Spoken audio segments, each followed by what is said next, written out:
तो दोस्तों 99% लोग ऐसे होते हैं जो केदारनाथ धाम के ये अनसुने रहस्य नहीं जानते हैं। जी हाँ, केदारनाथ धाम के चमत्कारिक ऐसे कई सारे रहस्य हैं जो आपको जानना बहुत जरूरी है।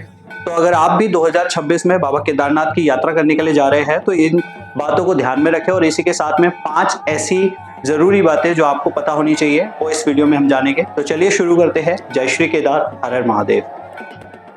तो दोस्तों केदारनाथ मंदिर से जुड़े 5 अनसुने रहस्य में सबसे पहले नंबर पर है यहाँ पर स्थापित भीमशिला।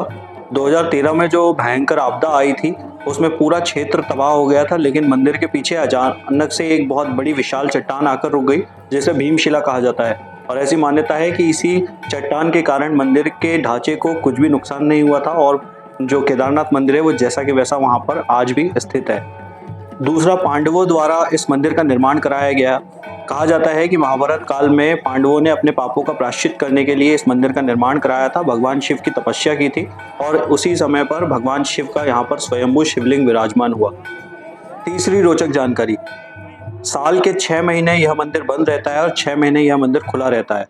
जी हाँ, जब सर्दियों में बहुत ज़्यादा बर्फबारी यहाँ पर होती है तो केदारनाथ मंदिर पूरा बर्फ से ढक जाता है, तब भगवान की पूजा ओमकारेश्वर मंदिर में की जाती है और यहाँ पर ऐसा कहा जाता है कि केदारनाथ मंदिर में देवता आकर पूजन करते हैं।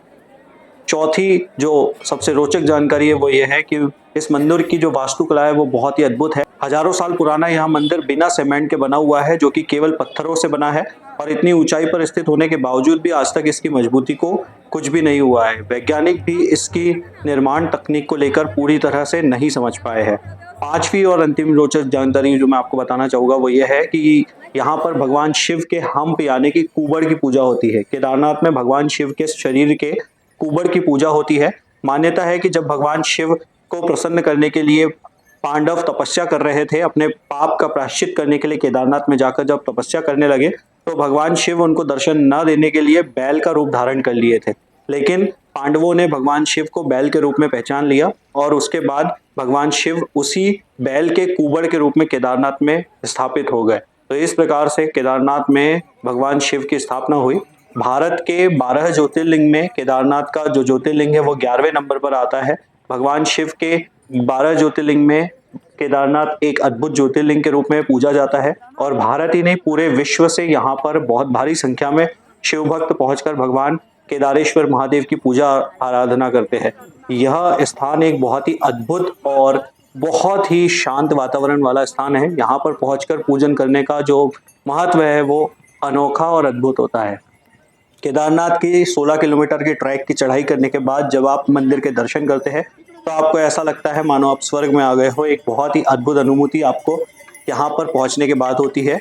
इस अनुभव को प्राप्त करने के लिए आपको एक बार भगवान शिव के इस ज्योतिर्लिंग के दर्शन करने के लिए केदारनाथ धाम जरूर जाना चाहिए।